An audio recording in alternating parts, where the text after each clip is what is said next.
بزدل دشمن نے رات کی تاریکی میں پاکستان کے شہری علاقوں پر میزائل حملے کیے۔ پاک فضائیہ نے ایسا جواب دیا کہ دشمن کے وہم و گمان میں بھی نہ تھا۔ ہزاروں فٹ بلند فضاؤں میں دنیا کی تاریخ کی سب سے بڑی فضائی لڑائی لڑی گئی جو 59 منٹ جاری رہی، جس میں دونوں اطراف سے مجموعی طور پر 125 جنگی طیارے شریک تھے، جس میں بھارت کے 72 اور پاکستان کے 40 سے 45 طیارے شامل تھے۔ اعصاب شکن مارکے میں پاکستان نے شاندار کامیابی حاصل کی اور دشمن کو ایسی کاری ضرب لگائی جس کی ماضی میں کوئی مثال نہیں ملتی۔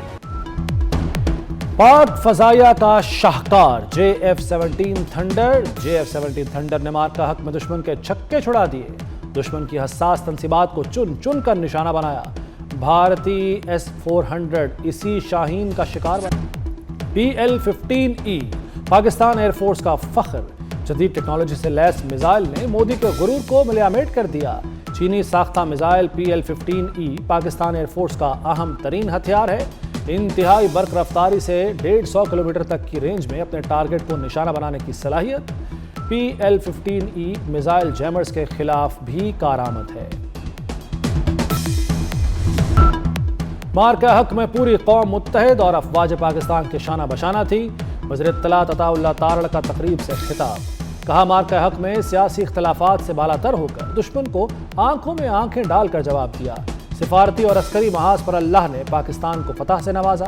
آج دنیا پاکستان کو امن کی علامت کے طور پر دیکھتی ہے۔ بھارت اس وقت تنہائی کا شکار ہے۔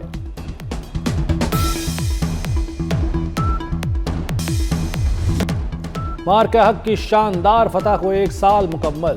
لاہور، کراچی، اسلام آباد سمیت ملک بھر میں ریلیاں، پاک فوج کو خراج تحسین۔ گوجرانوالہ میں 400 میٹر لمبا قومی پرچم اٹھائے افواج پاکستان کے حق میں ریلی نکالی گئی۔ خواتین کے پاکستان زندہ باد، افواج پاکستان زندہ باد کے نعرے۔ کراچی پولیس اور سول سوسائٹی کی جانب سے ضلع کھماڑی میں ریلی، پاک فوج سے بھرپور اظہار یکجہتی۔ سکھر اور دادو میں ضلع انتظامیہ کی جانب سے ریلیاں نکالی گئیں۔ مارکہ حق کے 1 سال مکمل ہونے کے بعد بھی بلبلہ انگیز ملی نغمہ اللہ اکبر تیار ہیں ہم کی بھرپور پذیرائی۔ ISPR نے شاندار ملی نغمہ مارکہ حق پر ریلیز کیا تھا۔ سلامتی کونسل میں امریکہ کی بڑی سفارتی ناکامی، روس نے ایران مخالف قرارداد ویٹو کر دی۔ روسی نمائندے نے پاکستان کی ثالثی کی کوششوں کی بھی تعریف کی۔ امریکہ نے خلیجی ممالک کی حمایت سے سلامتی کونسل میں قرارداد پیش کی تھی۔ ایران سے آبنہ ہرمز میں حملے بند اور ٹیکس ختم کرنے کا مطالبہ کیا گیا تھا۔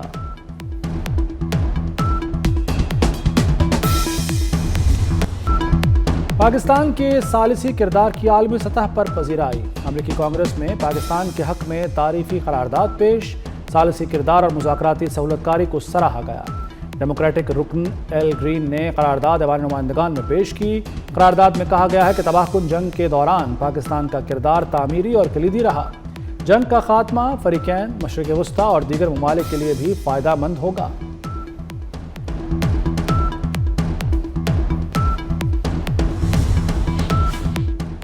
امریکہ کا نام یونائیٹڈ اسٹیٹس آف ایڈیٹس ہونا چاہیے، ایرانی قومی سلامتی ترجمان ابراہیم رضائی کا امریکہ پر طنز، کہا ایڈیٹس چند جہاز لے کر آبنہ ہرمز سے گزرنے نکلے، دوبارہ واضح کر دیں کہ یہ پوری بحریہ لے کر بھی ہرمز عبور نہیں کر سکتے، وہ بس مار کھائیں گے اور واپس لوٹ جائیں گے۔ آبنہ ہرمز میں امریکہ اور ایران میں جھڑپیں، ایرانی سڑکوں پر آ گئے، شہریوں نے ایرانی مسلح افواج کے حق میں نعرے لگائے، شہریوں نے سپریم لیڈر کی تصاویر اور قومی پرچم اٹھا رکھے تھے۔ ایران کی خلیج عمان میں کارروائی، اوشن کوئی نامی آئل ٹینکر قبضے میں لے لیا، ایرانی میڈیا کے مطابق ٹینکر ایرانی تیل کی کھیپ لے کر جا رہا تھا۔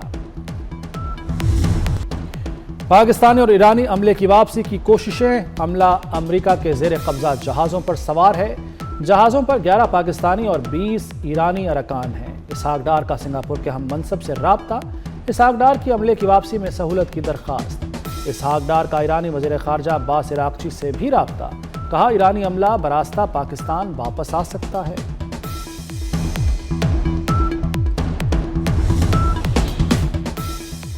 UAE سے پاکستانیوں کی ٹارگیٹڈ ڈیپورٹیشن کی خبریں بے بنیاد قرار۔ وزارت داخلہ نے سوشل میڈیا پر چلنے والی خبروں کو گمراہ کن اور من گھڑت پروپیگنڈا قرار دے دیا۔ وزارت داخلہ کے مطابق کسی مخصوص فرقے کے پاکستانیوں کی ٹارگیٹڈ بے دخلی نہیں ہو رہی۔ ڈیپورٹیشن صرف قوانین، ویزا خلاف ورزی اور غیر قانونی دستاویزات کی بنیاد پر ہوتی ہے۔ سوشل میڈیا پر قیاس آرائی پر مبنی رپورٹنگ بدنیتی پر مبنی ہے۔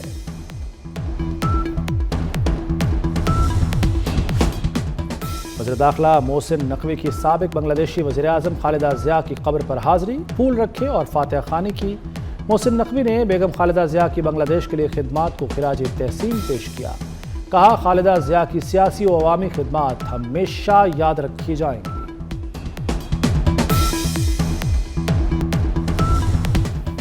آزاد کشمیر الیکشن میں کس کس کو ٹکٹ ملے گا؟ 45 حلقوں کے لیے 206 امیدواروں کے انٹرویوز مکمل۔ پارٹی سے وابستگی اور عوامی مقبولیت بارے سوالات۔ نواز شریف کی زیر صدارت پارلیمانی بورڈ کا اجلاس۔ وزیر اعظم، وزیر اعلیٰ مریم نواز اور رانا ثناء اللہ کی شرکت۔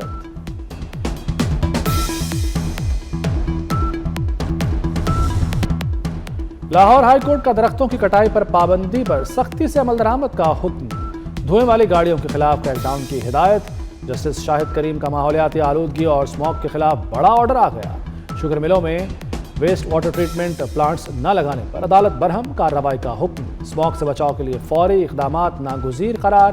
کیس کی سماعت کا تحریری حکم جاری۔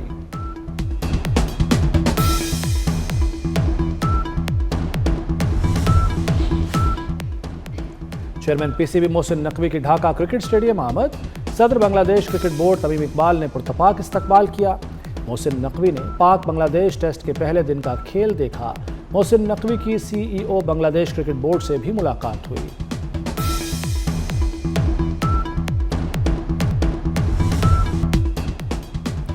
اور میرپور ٹیسٹ کا پہلا روز بنگلہ دیش کے نام۔ بنگلہ دیش نے 4 وکٹوں پر 301 رنز بنا لیے۔ کپتان نجم الحسن شانتو کی شاندار سنچری۔ مومن الحق 91 رنز پر نعمان علی کا شکار بنے۔ شاہین آفریدی، محمد عباس، نعمان علی اور حسن علی کی ایک ایک وکٹ۔